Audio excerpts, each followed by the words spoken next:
오늘 말씀의 제목은 약속과 은혜를 확증하는 세례와 성찬이란 제목으로 말씀을 나누겠습니다.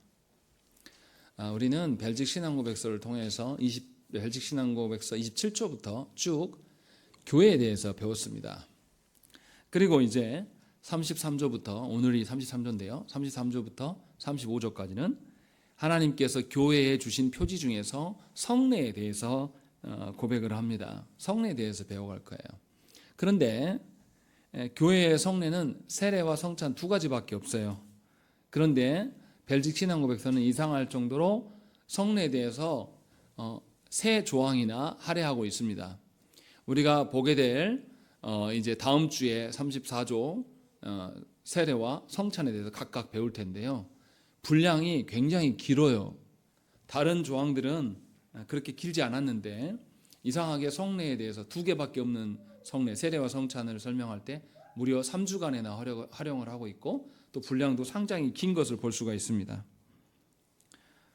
그만큼 벨직 신앙고백서에서는 성례를 굉장히 뭔가 상세히 고백하고 있음을 알고 있어요. 상세히 고백한다는 것은 뭔가 중요하다는 것이에요. 도대체 왜 이럴까라는 것을 우리가 한번 생각을 해야 됩니다. 더더구나 하이델베르그 요리문답에서는 이 성례에 대한 부분들을 무려 6주간이나 할애를 합니다. 하이델베르그 요리문답이 52주로 구성되어 있죠. 그런데 6주간이나 걸쳐서 성례를 계속 가르칩니다. 한 달 반이나 그것을 설명한다는 것이죠. 왜 신앙고백서에서 이렇게 성례에 대해서 강조하고 있을까라는 것을 우리가 한번 생각을 해봐야 돼요. 우리가 속해 있는 조국교회 안에서는 성례가 강조됩니까? 아니요, 우리가 속한 교회에서는 세례와 성찬이 크게 활용되지 못하고 있는 교회입니다. 세례를 받았는데도 세례의 의미를 모를 때가 많고 성찬을 시행하면서도 성찬의 참된 의미를 우리가 이해하지 못할 때가 너무나 많습니다. 어쩌면 우리 시대가 하나님의 성례를 가장 소홀히 여기는 시대가 아닌지 생각을 해봐야 한다는 것이죠. 그런 점에서 벨직 신앙고백서에서 무려 3개 조항이나 성례를 할애하는 것은 우리에게 굉장히 낯선 이야기예요. 왜 이렇게 하고 있는지도 깊이 생각을 해봐야 됩니다.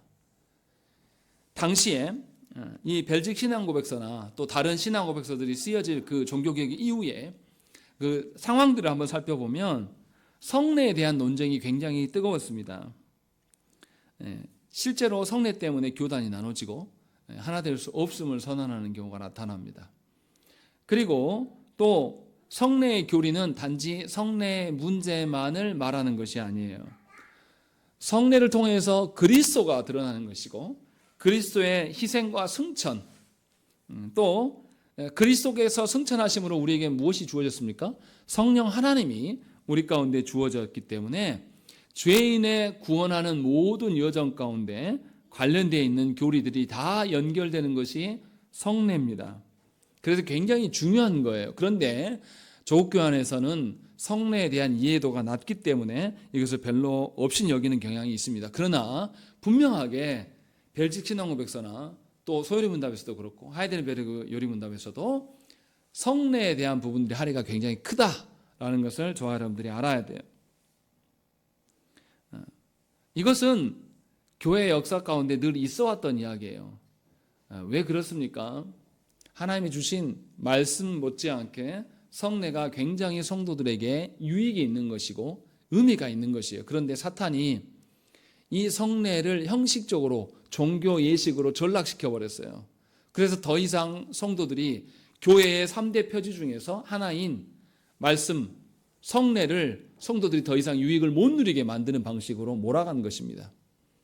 그래서 우리 시대에는 성례의 유익을 성도들이 못 누리고 산단 말이에요. 교회가 성례를 통하여서 세례와 성찬을 통하여서 자신의 정체성이 확보되고 하나님을 신뢰함이 하나님이 언약해 주신 것을 더욱더 확장해 갈 수 있는 아주 좋은 것인데 그것을 우리가 이용하지 못하고 있다는 것입니다.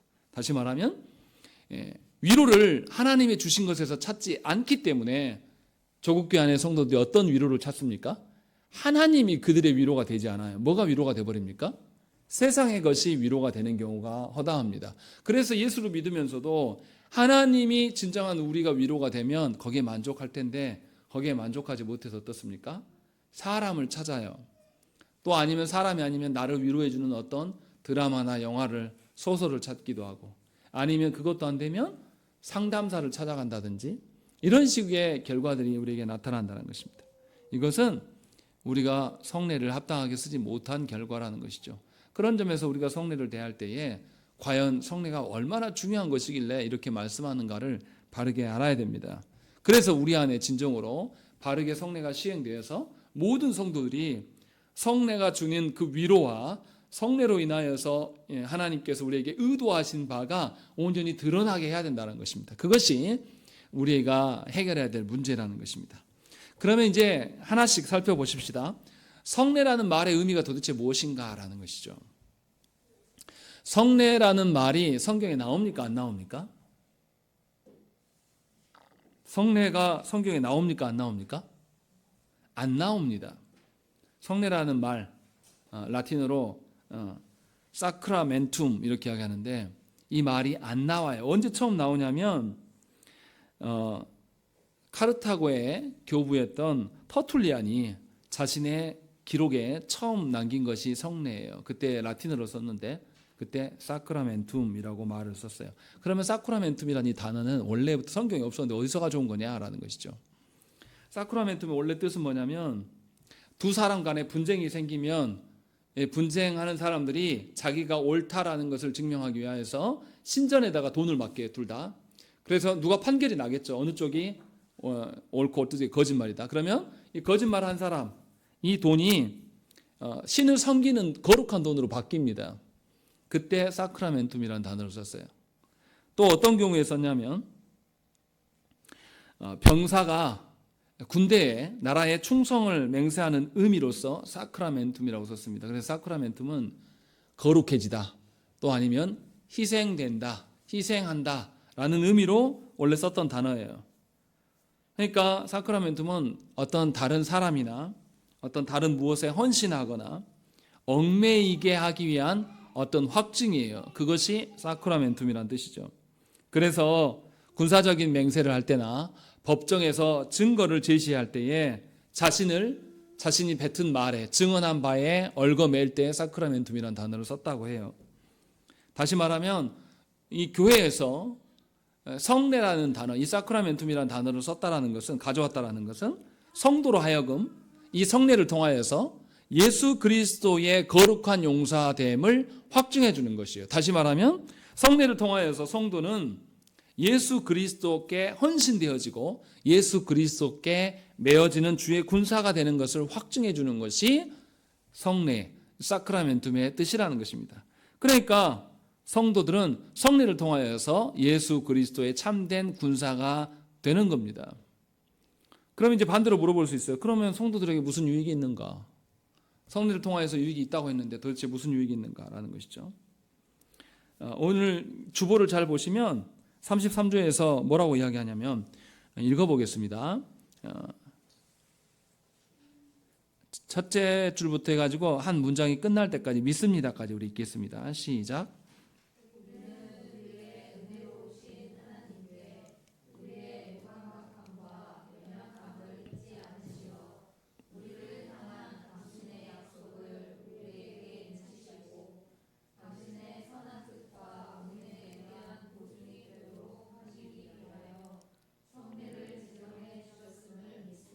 예, 분명히 뭐라고 그러냐면 하나님의 약속과 선한 뜻과 은혜에 대한 보증이 되게 하시도록 성례를 주셨다. 그런데 성례를 주실 때에 중간 부분에 보시면 뭐라고 되어 있냐면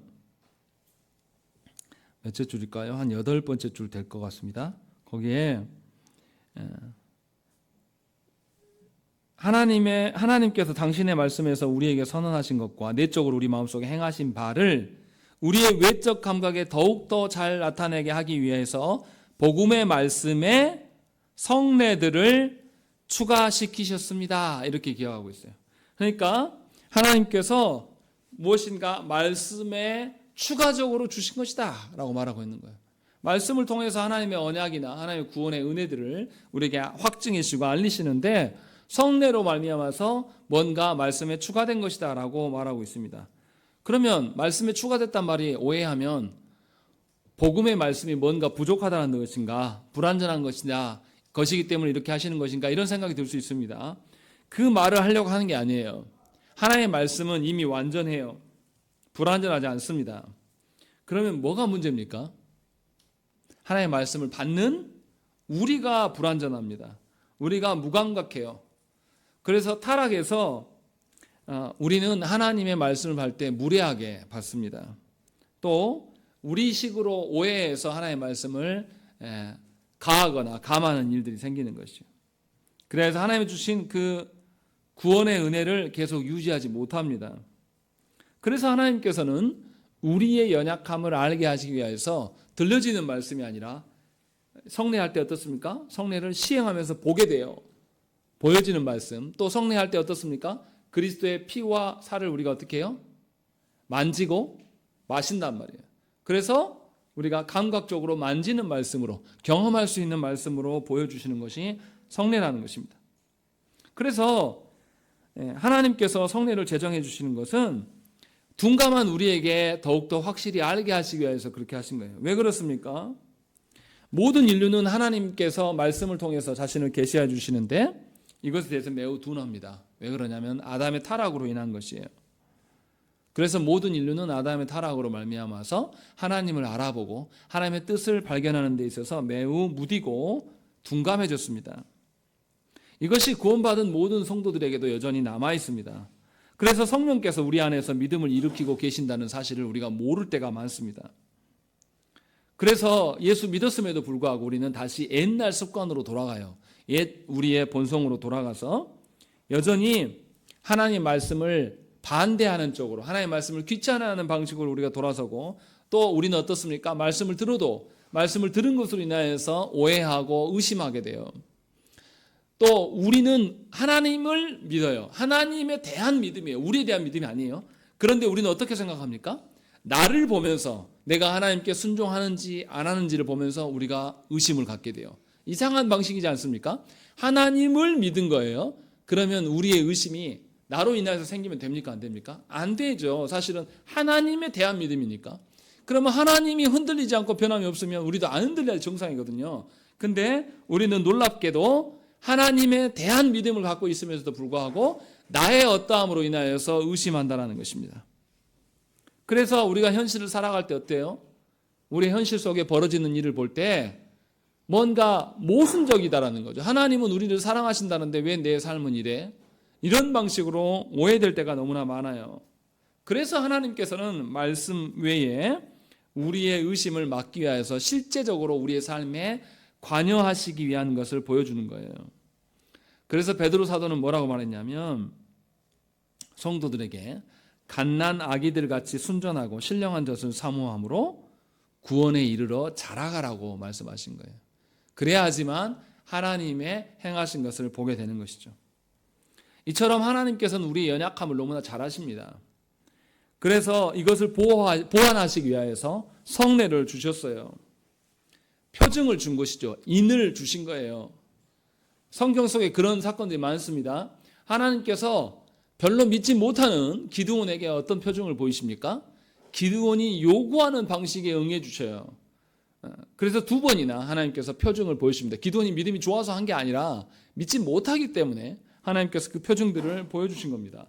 또 하나님은 그 외에도 노아 홍수의 사건 이후에 뭘 약속하십니까? 무지개를 보이시면서 이제 이후로는 더 이상 이 피조 세계가 멸망당하지 않고 계속 지속될 것이다. 그래서 이후로 계절이 있을 것이고 낮과 밤이 계속 지속될 것이다. 이 약속이 뭡니까? 무지개 언약이에요. 하나님께서 무지개를 볼 때마다 하나님 언약을 기억나게 하도록 하나님 하신단 말이에요. 그것 외에도 하나님은 할례를 명하시고 또 유월절 같은 구원의 일들을 하나님께서 보이셨어요. 이것이 신약에 가서 어떻게 됩니까? 우리가 아는 세례와 성찬으로 변화됩니다. 그래서 완전히 예수께서 이루심으로 우리에게 확증이 되어 주시는 것이죠.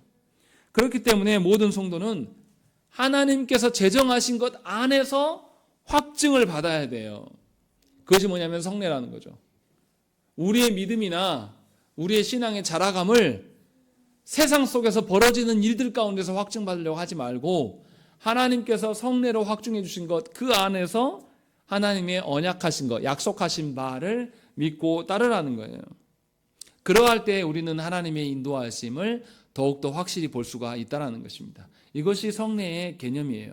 그러니까 성례라는 것은 하나님께서 우리에게 확증해 주는 것이죠.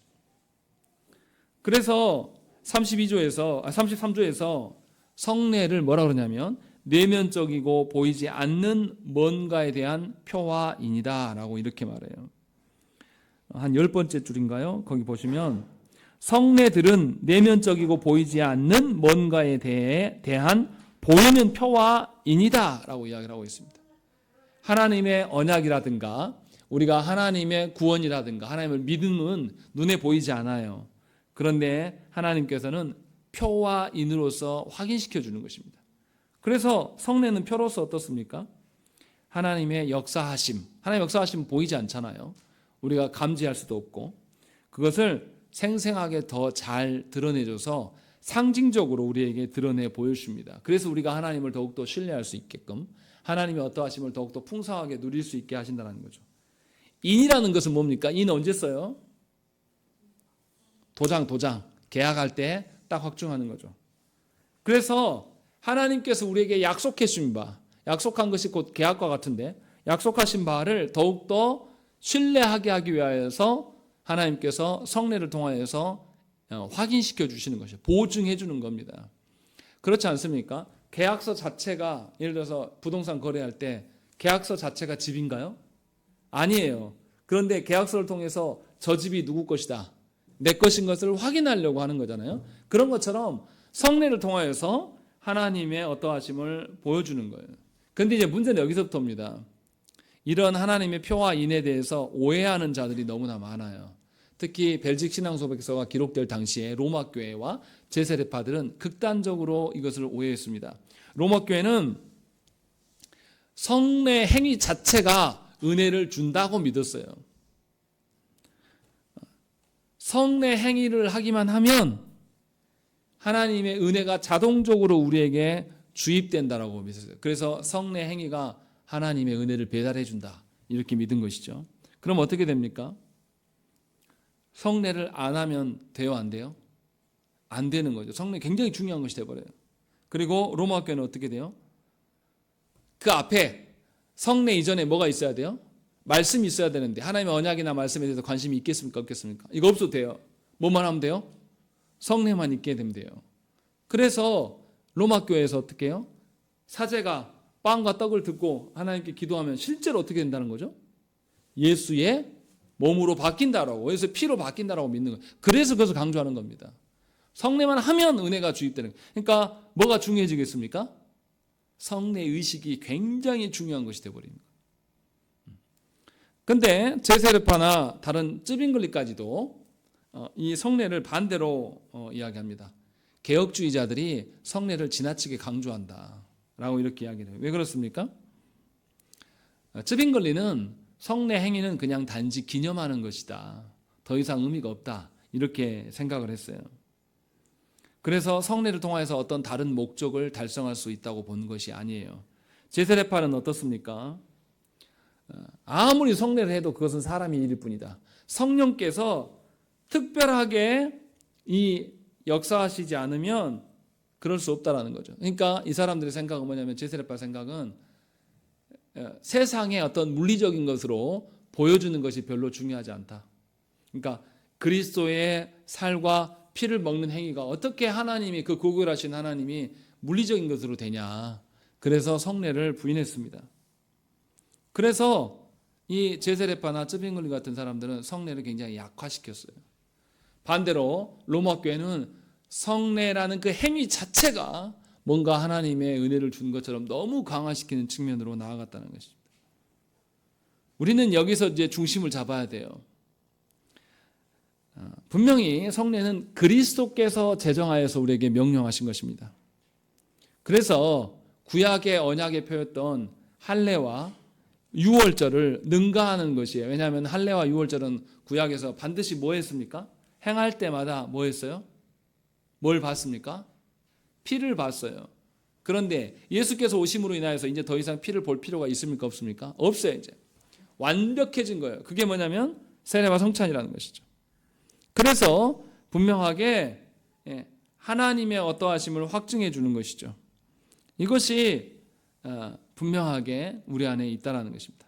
로마서 4장 11절 말씀에 그가 할례의 표를 받은 것은 무할례 시의 믿음으로 된 의를 인치는 것이니 이는 무할례자로서 믿는 모든 자의 조상이 되어 그들도 의로 여기심을 얻게 하려 하심이다 라는 것입니다. 분명히 성찬과 세례는 바울이 말하기를 그리스도의 그 새 언약의 백성됨, 그리스도의 구원받은 성도임을 공적으로 인증해 주는 것이다 라는 것을 이야기를 했습니다. 그래서 성례는 보여지는 설교예요.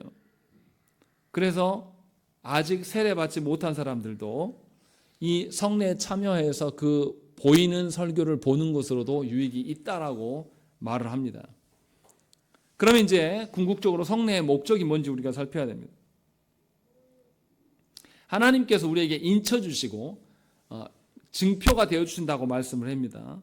그러면 도대체 그 인쳐주심의 구체적인 내용이 무엇인가 라는 것을 우리가 이제 알아야 되는 것이죠. 성례를 하나님께서 우리에게 명하신 것은 하나님의 언약함과 하나님의 선한 인도하심, 이것을 우리에게 확증시켜 주시기 위해서 주신 거예요. 무슨 말입니까?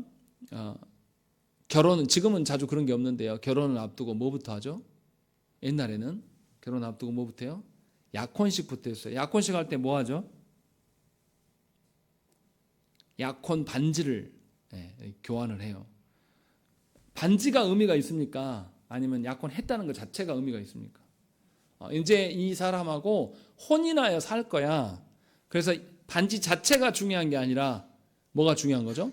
혼인하고 살게 될 것이다의 사실이 훨씬 중요한 겁니다. 성례도 마찬가지예요. 성례도 성례 행위 그 자체가 의미 있는 것이 아니라 성례를 하게끔 하나님께서 뭘 먼저 약속하시면 우리에게 믿음을 불러일으키셨고 우리로 인하여 하나님 나라 백성 되게 하시겠다는 하나님의 언약이 훨씬 더 중요한 거예요. 그것을 확인해 주는 것이죠. 그것을 확인하기 때문에 어떻습니까? 약혼 반지를 보면 이 반지를 보면서 저 사람과 내가 함께 한 몸을 이룰 것에 약속을 확인받기 때문에 그것이 확증되는 것이지 이 약혼 반지가 나를 어떻게 해주는 것은 아니라는 것입니다. 그 점을 우리가 기억을 해야 돼요. 그래서 하나님께서 성례를 베푸시는 것은 하나님께서 우리에게 구원하시겠다고 하는 그 약속이 중요한 것이지 그 행위 자체가 아니라는 것입니다. 그래서 우리는 성례를 통하여서 누구를 더 신뢰하게 됩니까? 하나님을 더욱더 신뢰하고 하나님을 더욱더 사랑하게 되는 것, 이것을 확인받아지는 거예요. 그래서 어떻습니까? 저는 개인적으로 그러더라고요. 뭐 반지도 없지만 반지를 끼면 더 편합니까? 불편합니까?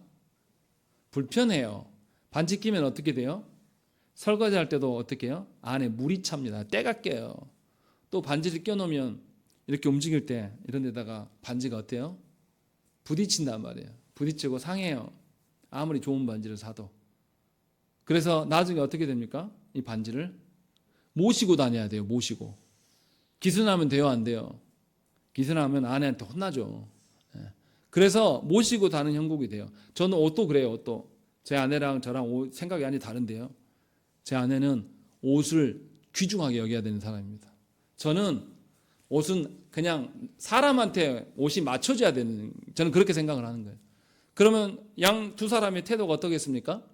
저는 옷 어떻게 하겠어요? 함부로 막 입고 다니겠죠. 제 아내는요, 항상 조심해요. 옷도 저처럼 아무 때나 벗어딱 놔두지 않고 항상 제가 탁 던져놓으면 제 아내는 이 옷을 싹 뒤집습니다. 뒤집어갖고 탁 개서 놔둬요. 절대 더럽혀지면 안 된다. 이런 개념이 다른 거죠. 마찬가지로 성례를 바라볼 때에 성례 그 자체가 의미 있다라고 생각하는 사람은 로마교회처럼 성례 의식에 집착할 거예요. 그런데 그게 아니고 성례를 통하여서 하나님께서 우리에게 약속해 주신 것을 믿는 사람은 그것에 집중할 거예요. 하나님께서 어땠습니까?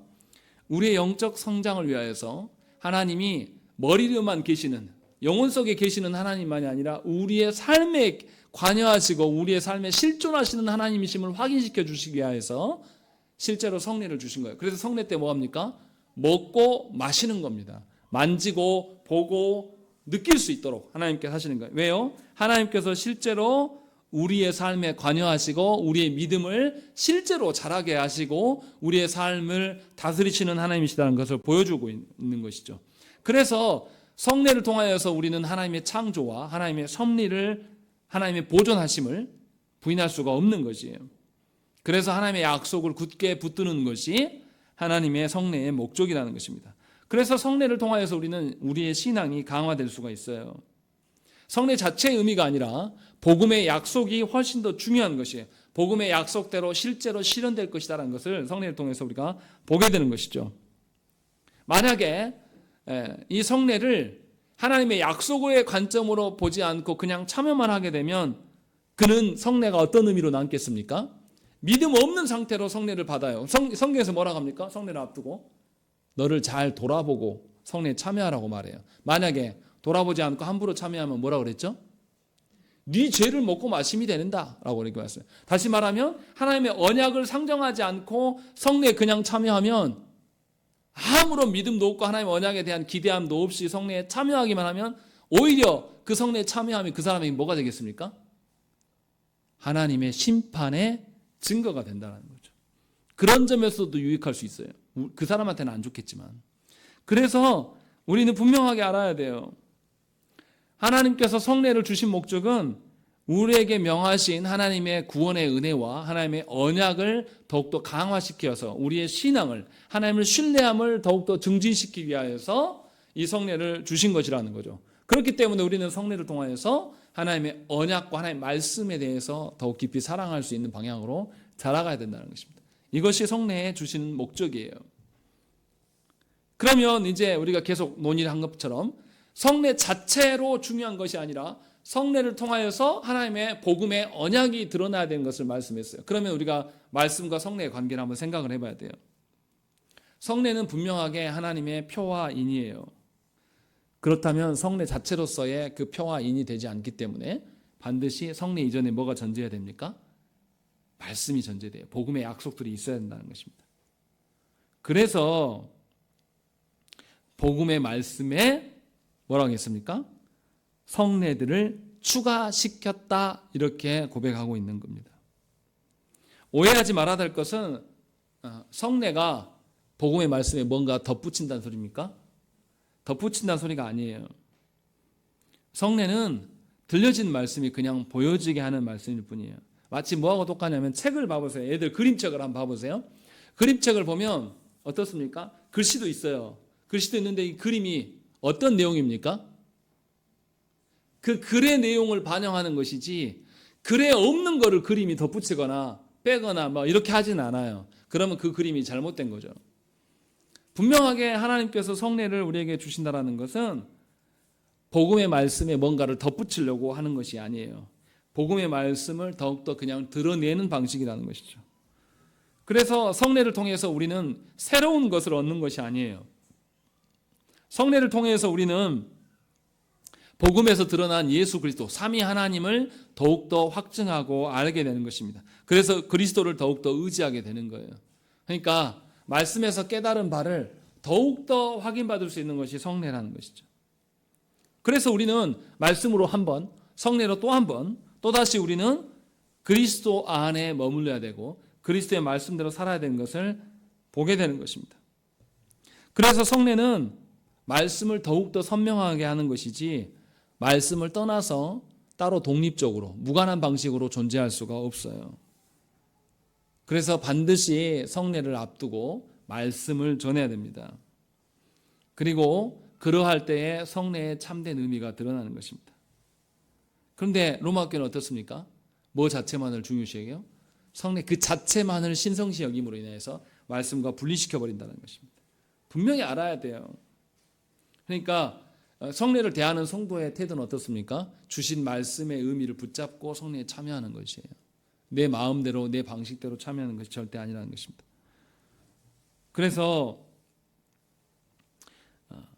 말씀은 구원의 필수적입니다. 그런데 성례는 구원의 필수적이라고 말할 수 있습니까? 없습니까? 없어요. 말씀이 있어야 돼요. 말씀을 확증해 주는 것이에요. 그래서 성례 자체로 구원이 있다 없다 말할 수 없다는 것이죠. 그러면 성례가 무가치한 것입니까? 아니에요. 성례를 통하여서 우리는 하나님이 말씀을 통해서 약속하신 것을 더욱더 확증할 수 있기 때문에 매우 유익하고 하나님이 주신 대로 사용하려고 애를 써야 됩니다. 그렇지 않으면 오용될 수가 있어요. 남용될 수가 있어요. 그러면 이제 말씀과 세례, 성례에 대한 관계들을 우리가 이제 보았어요. 그러면 여기서 말씀을 통하여서 우리의 믿음이 자라가고 성례를 통하여서 말씀이 더욱더 확증되잖아요. 그러면 성례와 신앙의 관계를 우리가 생각할 수가 있습니다. 성례를 시행하는 것 그 자체만으로 우리의 믿음을 충분하게 일으키는 것이 아니에요. 성례를 시행하는 것은 복음의 약속을 확증해 주는 것이기 때문에 복음을 더욱더 빛나게 하는 것이고 복음의 약속들이 우리에게 받아들여지는 것, 이것을 확증해 주는 것이 성례예요. 그래서 성례는 그런 측면에서 신앙에게 유익해요. 그래서 성례는 우리의 죄를 지적합니다. 우리의 약함을 지적해요. 오히려 하나님의 강하심과 하나님의 약속하심에서 우리가 살 수 있는 것을 알려주는 것입니다. 그래서 성례가 우리의 연약함을 드러내고 오히려 삼위 하나님의 강하심을 확신시켜서 우리가 우리의 연약함을 우리 스스로 해결하는 것이 아니라 온전히 그리스도께 의존하게 만드는 것이 성례예요. 그래서 예수 그리스도를 먹고 마시는 겁니다. 그래서 내 안에 누구만 존재하시기를, 예수 그리스도만 존재하기를 소망하는 것이 성례의 행위라는 것이에요. 그래서 분명하게 성례는 복음과 함께 하나님의 구원의 은혜와 약속을 강화시키는 우리 신앙을 성숙케 하는 도구로 활용될 수가 있는 것이에요. 그러나 복음보다 앞설 수 없습니다. 복음과 독립될 수가 없어요. 그래서 우리는 성례를 시행할 때 하나님이 명하신 방편대로만 행해야 돼요. 우리가 성례를 또다시 추가적으로 만들어내면 됩니까? 안 됩니까? 안 돼요. 그럴 수 없다는 것이죠. 그럼 이제 반대로 물어볼 수 있어요. 그러면 복음의 내용도 모르고 믿음도 없이 성례에 참여하는 경우가 있는데 이것이 헛된 것이냐라고 물어볼 수 있습니다. 헛된 것일까요? 믿음이 없는 사람이 성례를 관망하고 성례에 참여하게 되면 성례 자체가 문제가 되는 것입니까? 제 말이 너무 어려운가요? 믿음이 없는 사람이 성례에 참여하게 되면 성례가 허망한 것이 되어버립니까? 더럽혀지면서 완전히 필요 없는 것이 될까요? 믿음이 없이 성례에 참여하면 예수 그리스도가 그 안에 없기 때문에 그리스도를 받지 못하게 되겠죠. 그렇지만 믿음 없이 성례를 받는다고 해서 성례가 훼손되거나 성례가 어떻게 되는 것은 절대 아니에요. 왜요? 성례를 누가 명하셨습니까? 하나님께서 우리에게 명하신 것이기 때문에 우리의 어떠함으로 성례를 망칠 수는 없어요. 분명하게 예수 그리스도 없이 성례에 참여하기 때문에 그리스도를 거절하기 때문에 성례를 통하여서 그 사람은 인간의 죄와 비참을 경험하게 될 것이죠. 그러나 분명하게 33조에서는 이렇게 말합니다. 하나님께서 당신의 말씀에서 우리에게 선언하신 것과 내적으로 우리 마음속에 행하신 바를 우리의 외적 감각에 더욱 잘 나타나기 위하여서 복음의 말씀에 이 성례들을 추가시키셨습니다. 그리고 뭐라 그러냐면 이 성례를 하나님께서 성령의 능력을 통하여 우리 안에서 역사하십니다 라고 고백해요. 하나님께서 성례를 통해서 역사케 하시기 때문에 사람이 믿음 없음으로 인하여서 성례가 훼손이 된다고요? 안 된다고요? 안 된다라는 것이죠. 그 사람만 그리스도를 받지 못하는 것일 뿐이지 그렇다고 해서 성례가 훼손되거나 어떻게 되는 것은 절대 아니에요. 그래서 우리가 알아야 돼요.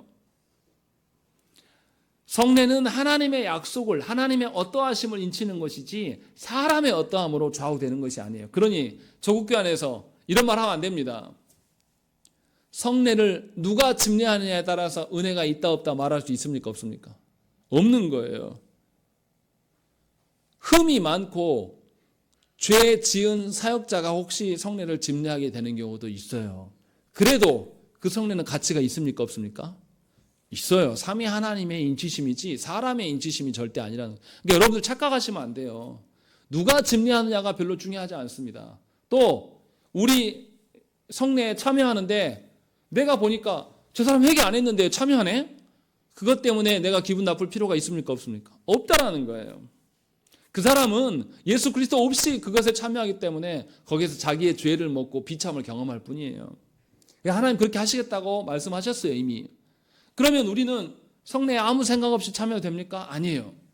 성례의 유익이 우리한테 있기를 간절히 소망함으로 하나님의 구원의 어떠함과 언약을 갱신받기 위해서 성례에 참여하는 것이죠. 그래서 하나님의 어떠하심이 우리의 어떠함을 이미 제어할 수 있도록, 그래서 우리 안에 영원히 하나님의 어떠하심만이 있기를 소망함으로 성례가 시행될 수 있기를 소망해야 한다는 것입니다. 이것이 성례에 합당한 태도예요. 사람의 어떠함에 절대 있는 것이 아니라는 것입니다. 그러니 성례에 참여할 때 여러분들은 누구를 기억해야 됩니까? 삼위 하나님을 기억하고 이 자리에 나와야 되는 거예요. 성례에 참여하는데 이럴 수 있죠. 성례에 참여하는데 우리 아이들이 같이 따라 나오려고 해요, 안 해요? 따라 나오려고 하죠. 이거 중요한 겁니까? 안 중요해요. 또 성례에 참여하는데 우리 아직 자녀들이 어린데 우리가 잔과 떡을 먹고 마시려고 할 때 아이들이 달라고 해요, 안 해요? 달라 할 수도 있어요. 별로 안 중요합니다. 그런 것에 집착하는 분들이 있어요. 나왔는데 뭐 애기가 막 그렇게 해서 그것에 웃고 그것에 막 반응하는 분들, 그거는 성례를 망치는 거예요. 그럼 여러분이 망친다고 해서 망쳐지는 것은 아니지만 여러분들이 성례의 유익을 못 누리는 겁니다. 기억하셔야 돼요. 성례를 대할 때에 내가 먼저 우리 자녀에게 충분하게 오늘 엄마가 아빠가 성례 참여할 때 너는 안 줄 거야. 왜냐하면 그게 하나님의 방식이니까 충분히 교육하고 나와서 이런 것에 문제가 없도록 우리가 해야 한다는 것입니다. 이런 태도가 우리 안에 필요하다는 것입니다. 그래서 진실로 이 성례가 하나님이 주신 것이며 우리의 신앙의 성장과 하나님의 나라의 확증을 보여주시는 것이므로 우리가 활용할 수 있어야 돼요. 세례받은 우리가 먼저 그것을 시행하면 우리 자녀들이 그것을 보면서 그걸 배웁니다. 나는 아직 세례받지 못하여서 자격이 없지만 분명히 하나님의 어떠하심을 존중함으로 우리 부모들이 저렇게 서는구나라는 것을 발견하게 된다는 것이죠. 그 이야기를 하고 있는 거예요. 마지막으로 우리가 성례를 생각해야 될 게 있습니다. 로마 교회는 7성례를 강조해요. 세례, 견진, 성찬, 신품, 혼인, 고해, 병자성사 이렇게 되어 있어요. 무엇이 구체적으로 다 할 필요는 없습니다. 근데 이제 여기서 우리가 생각을 해야 됩니다. 성례는 하나님께서 그리스도께서 제정하여서 우리에게 주신 것이기 때문에 하나님께서 명하신 방식대로 시행을 해야 한단 말이에요. 성경에서 성례를 주신 것은 딱 두 가지뿐입니다. 세례와 성찬 외에는 없어요. 그런데 로마 교회는 거기에 5가지를 붙여놓습니다. 자, 이제 물어볼 수 있어요. 그러면 성례가 7개인 교회가 좋겠습니까? 2개가 더 좋아 보입니까? 사람 생각으로 많은 게 좋아 보이잖아요. 하나님의 언약을 확증해 주는 방편이 많아요. 거기가 더 많아 보인단 말이에요. 그런데 반대로 한번 생각을 해보십시다. 7개 성례 중에서 로마 교회에 혼인이 있어요. 혼인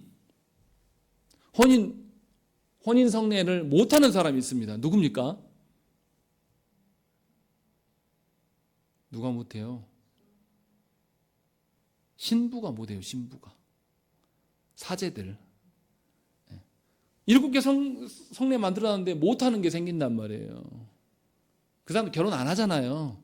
또 누가 안 합니까? 수녀님들도 안 하고. 이거 만들어 놓고 필요도 없는 거예요. 그 사람들한테는. 그러니까 제가 무슨 말을 하려고 하냐면 실제로 7성례를 다 효용 있게 쓰냐? 안 그래요. 못하는 사람이 생기는 거예요. 만들어만 놓고. 그러니까 사람의 어떠함인 것이죠. 그런데 하나님께서 우리에게 세례와 성찬을 주실 때는 모든 세례받은 자에게 다 하나님 하실 수 있도록 하나님 명하셨어요. 어떤 이유로든지 그것이 제거되지 않습니다. 할례도 마찬가지지 않습니까? 할례도 심지어 아브라함에게 누구에게까지도 다 할례를 시행하라고 합니까? 그 집안의 종들까지도 하나님 하라고 해요. 어린 아이도 하나님 하라고 하신단 말이에요. 예외가 없어요. 난 지 8일만은 되면 할례를 시켜요. 그런 것처럼 분명하게 하나님께서 명하신 방편대로 써야 돼. 그러니 7성례는 맞지 않아요. 하나님 말씀하신 성경대로 나온 세례와 성찬만이 우리의 합당한 성례임을 기억하셔야 한다는 것이죠. 또 영국 성경에는 어떻게 하신지 아십니까? 성례에서 쓰는 그 물 있잖아요. 물. 우리 교회 성례 물 어디서 갖고 옵니까? 세례에 이렇게 물 이렇게 하잖아요. 성부 성전. 그 물 어디서 갖고 올 것 같습니까? 어디서 갖고 와요? 정수기에서 가져와요. 수돗물 틀면 좀 그래서 수돗물 써도 돼요. 그런데 성공회는 영국 성공회는 세례 베풀 때 그 물 어디서 갖고 온지 아십니까? 실제로 요단강에서 공수해 옵니다. 그럴 필요가 있습니까? 없습니까? 없는 거예요. 미신적인 거예요. 거기에서 벗어나시는 거예요. 왜요? 세례와 성찬은 누가 명하신 것이고 누가 이루셔요? 하나님이 명하신 것이고 하나님이 약속하신 바로 확증하시는 것이지 사람의 어떠함이 있지 않는단 말이에요. 그런데 영국 성공회는 뭐로 보는 거예요? 이 물 아무나 물 하면 돼요 안 돼요? 예수님도 요단강에서 세례 받았어. 그래서 거기 거 가져온다니까요. 근데 한국교회 그런 게 없습니까? 한국교회 저 어렸을 때도 그랬어요. 떡과 포도주 먹고 남으면 어떻게 합니까? 길바닥에 흘리면 돼요 안 돼요? 그래서 아무도 못 쓰는 게 묻었어요. 막 어떤 마음으로 한지는 알겠어요. 그런데 세례와 성찬에서 어떤 떡을 썼냐 어떤 포도주를 썼냐가 중요합니까 안 합니까? 안 중요해요. 예전에 우리 믿음의 선배들은 어떻게 했습니까? 포도주를 교회에서 어떻게 했어요? 성찬용으로 담궜습니다. 그리고 몇 년 동안 그 담근 걸 썼어요. 물론 그런 정성이 있죠. 근데 그 정성이 가미 된다고 해서 성례가 더 귀해집니까? 그렇지 않다니까요. 하나님의 어떠하심으로 성례가 성례다워질 수 있다라고 지금 계속 말하는 거예요. 우리 교회의 포도주 어떻게 합니까? 사모님이 담근가요? 안 그래요. 마트에서 사다 와서 그냥 합니다. 제가 무슨 말씀을 하려고 하냐면 성례는 절대 사람의 어떠함으로 변화되지 않습니다.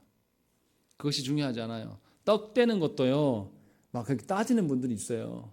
그게 떡이어야 되냐 빵이어야 되냐 빵 중에서도 카스텔해야 되냐 뭐 어떠냐 아니면 인터넷에 성례용 이만한 조그만한 이렇게 그 과자 부스러기 같은 거 있는데 그런 거 하나도 안 중요합니다. 어떤 방식으로 해도 상관이 없어요. 중요한 것은 앞에서 말했던 하나님께서 우리에게 구원하신 은혜와 우리의 믿음과 하나님의 언약하신 바를 우리가 성례를 통하여서 확증받고 진정으로 하나님 안에서 살아갈 수 있는 것을 확인받는 것, 그 사실이 훨씬 중요하다는 것입니다. 그래서 여러분들이 성례를 끝마치고 나면 우리가 언약이 갱신되었기 때문에 하나님 나라 백성으로 살아갈 소망을 갖게 되는 것, 이것이 가장 중요한 이야기라는 것입니다. 그래서 여러분들이 진심으로 성례를 대할 때에 하나님께서 주신 방식대로, 그래서 정말로 성례를 통하여서 예수 그리스도가 여러분들의 유일한 희망이 소망이 되고 위로가 되시는 것이 성례 가운데 늘 나타나기를 간절히 축원합니다. 함께 기도하겠습니다.